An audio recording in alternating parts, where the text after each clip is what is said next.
Damn technology. Damn technology. Hello, everyone, as I'm cursing technology. It's one of those you love it when it works to your favor, you don't like it when it doesn't. Um, but today we're going to do just a quick why people don't change. As I said, it's part of a new program I'm trying to do to get more, excuse me, uh, exposure, get some things out there, trainings, development, not just for myself, anybody in the NFNLP world. If you're doing a training or giving a talk, please let me know and we'll put it out there. So today we'll talk about why people don't change, right? And so, as you all know, one of my favorite topics is identity or your self-image, your identity. And I personally believe people don't resist change; they resist losing their identity, right? And I can, I know some people say I talk a lot about addictions. Well, it's the world I've been in for 40 years, 35, professionally. Um, and even with something like an addiction to alcohol, drugs, gambling, sex, whatever the addiction is, process addiction, and people go, why don't you want to change? Well, it could be part of their identity, right? They're the party girl, the party guy. They know the after hours bars. They know all the doormen at clubs, whatever it happens to be. That's part of their identity, And of course, in our culture, how many jobs always say we work hard and we drink hard or something like that. Every profession I've been around kind of says that, right? So, so what is it about losing identity? Well, it keeps you stuck, right? Because you will always default to something you're familiar with over something unknown, even if the familiar is painful, right? Got a couple people on the call are very, very big on people get into narcissistic or abusive relationships, and why do people stay in those? It's familiar. It's familiar, you know. You'll stay with the devil you know rather than try the devil you don't know. Right? And so that's one of the things. And then what happens is we begin to think that we need motivation to make these changes, right? Motivation's a lie, right? It feels good, but it doesn't last, right? It's only meant to get you started. It won't keep you going through a longer process, right? Uh, if you've ever been through an intense training, David just says he went through one in this. The motivation will get you there, maybe, but it's the discipline and focus that'll get you to stay through the whole thing, right? To not ring the bell, as they would say in a SEAL training, right? Uh, and again, you can't be motivated all the time. Discipline is doing the things you don't want to do, even when you don't want to do it. Motivation is doing things that you want to do, that you feel motivated to do, right? So if you ever see somebody in really great shape, I would probably bet the farm, as they used to say, that many times when they're working out or eating healthy, they're not motivated to do it. It's part of their habits, part of their ritual, part of their routine. It's part of their discipline, right? And I always like the saying that your willpower is a battery. It will eventually run out, right? Because again, going to the addiction world or anybody here that's ever tried to change something like diet, well, when your willpower will do great, and then eventually it'll run out. It'll drain away, right? As all of us know, your diet does great on Monday morning at 8 o'clock, but many times by 2 or 3 in the afternoon, you've already scarfed down a couple donuts, right? Because the willpower kind of fades, right? And again, it's the proper use of motivation and willpower, using it just to get you jump started, just to get you to go, right? And then what happens, and I can tell a story on this one. Repetition isn't change. It can reinforce bad patterns, right? And how easy this sets in. And I'll give you an example.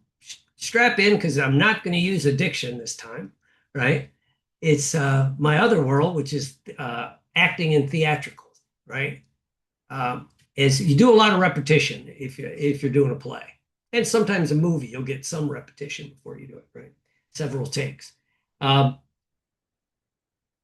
but I had this experience with the play I just directed is we had to change some of what they call blocking, how they move while they're on stage, which happens, no big deal. Well, they've been repeating it or rehearsing it a certain way. Well, then we had to change it because they had to change how the stage was built. It was a minor change. And I saw this in action because they kept wanting to default to the way that they learned it first, right? Just like in our world of hypnosis, I know there's some people here. Generally, a lot of people, how's that for a hell of a statement? Generally, a lot of people will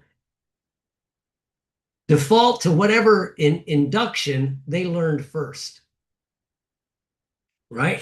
So it's like people are like, what's your favorite induction? Generally, it's usually the one you learned first or you did first and got a response, right? If you were trained in progressive relaxation, you'll do that a lot. You know, if you're, and it takes some effort because if you repeat that behavior, like my actors were doing on the stage, we had to slow everything down and practice the new way over the old way, right? Or it would just reinforce the old pattern. Right? And I think this is what happens with even things like changing our diet, uh, changing our exercise routine, right? So we got to realize repetition gets it into your neurology, but you want to practice the repetition for the behaviors, thoughts, beliefs, and attitudes that you want, right? And because your brain is nothing more than a pattern machine, right? And it does efficiency over success. It'll try to do things that are efficient, and I should have put in the word comfortable over success. And again, even if from the outside it doesn't look comfortable, but you're familiar with it, you're comfortable with it, right? You know,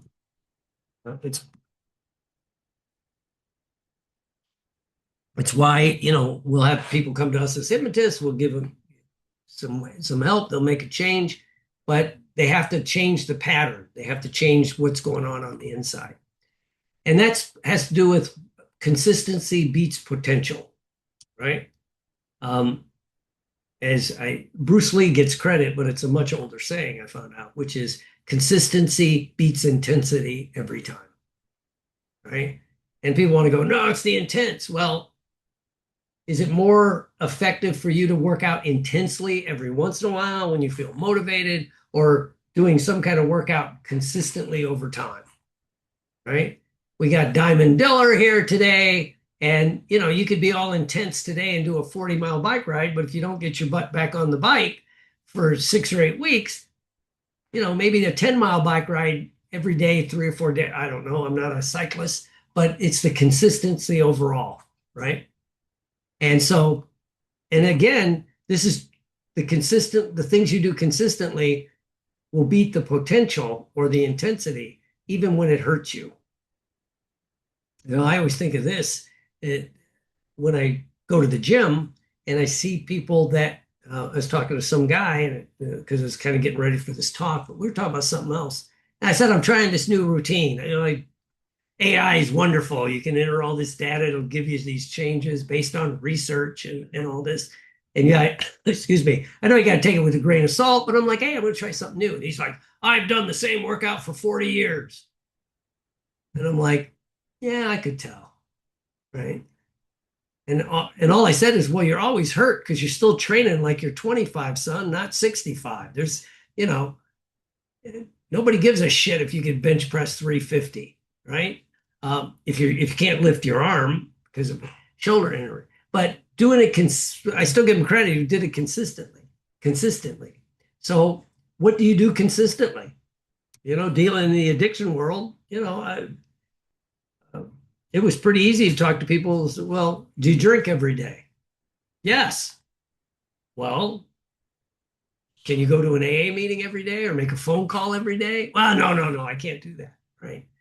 You can go to the bar. It's when you get off work, if you're still working, get off work at 5, hang around till 8 or 9 or 10 and stagger out of there, but you can't go do this, right? Because they consistently did this for years. Now they have to change, going back to the repetition. They need new behaviors. They need a new repetition. A friend of mine tells a story that he got into recovery and he was having some difficulty because he kept relapsing. He's off work. He worked in I think it was for the phone company, and all the guys would stop at these one or a couple bars, that were on the way home, and he kept stopping there, right?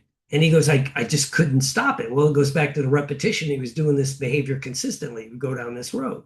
And he goes, finally, his sponsor, this is a 12-step story, said, why don't you go home the other way, where you won't drive by the 2 bars on the way home? And he goes, it took him some effort, but once he started repeating that pattern, well, the bar wasn't standing there, which is also a trigger, right? And all this other stuff. And it gave him the ability to reach his potential in other areas. And then that behavior, and since he was consistently trying to make this change, he wanted his identity to be a person in recovery. And so he tried to keep that. One of my favorite sayings, and I don't know where I got it from, or I would give the credit, is just the simple saying when people, especially, I got it in the addiction world, and I used it a lot for dieting with people. Excuse me. But when someone says, well, you used to, Billy used to love sweets. Now I bring in treats to the office and you don't have it, right? You won't eat the sweets. Why won't you eat the sweets? Just the statement, that's not who I am anymore. It was true at one point, right? That's true. I used to do that, yeah. But that's not who I am anymore, right? And that's an identity level statement. It's not a behavior level statement. It's just, I don't do that anymore. It's not just about changing the behavior, it's following the identity. And once you get an identity shift, then magic begins to happen, right? It's like I should have put the slide up about the thermostat, right? Our bodies run at a certain temperature, right? Whatever it is, 98.6, 90, there's a couple degree variance based on people, but it's in there, right? It goes up when you're sick and your body gets a fever trying to burn it, and it'll go down to try to cool you off, but it's going to stay in there. And that's kind of like our identity. It's comfortable in this. If you go outside the range, how often have you seen someone that, even though they're practicing, visualization and manifestation techniques, then they get a breakthrough and they make a bunch of money and they end up broke again very quickly. It's the lotto experience, right? Because their identity wasn't a person that was comfortable with the money or the success or this or that, right? And so I've tried to add this to other areas of my life, and it seems to be working quite well, right? Because I think most coaches, therapists, hypnotists, psychologists, work on the surface level more than trying to get down to the identity, right? They'll just focus on the behavior, eating the sweets, like eating late at night or eating sweets or emotional eating, that's one thing. But what if you change the identity, that you're not that person that uses food as your self-medication, right? That uses the drinking, whatever it happens to be, right? Just don't take away my coffee. This is my self-medic. This and the other things. All right. So anyway, so you begin to work at the next level down, right? Talking doesn't equal change, right? Talking about change doesn't equal change. I used to call it, those of us here on the call old enough to remember, is the Oprah phenomenon, right? As cruel as it sounds, she constantly talked about losing weight, keeping weight off, and being healthy. But she didn't my evidence just was that she never seemed to change the behavior and the identity of that's what, in some ways it's great because every couple of years she gets new sponsorship, Jenny Craig, Nutrisystem, this or that, so she could do that. But it's like we get stuck in our culture, talking about it equals doing it, right? And I usually don't get political, but I will make the statement, saying you won the war isn't winning the war.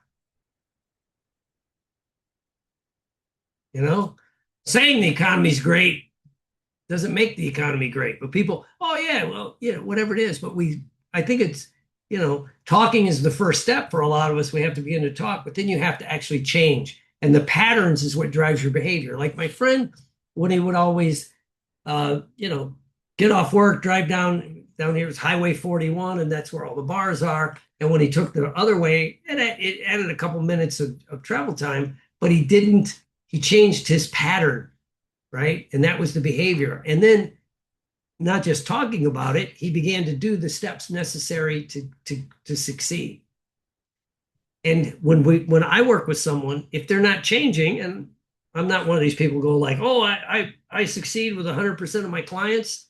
When I hear someone say that, and Karen's been there, and Billy, when he used to go to conferences, and David and Michelle, every once in a while, therapists act like, I'm successful with all my clients. I'm like, then you don't have very many damn clients, right?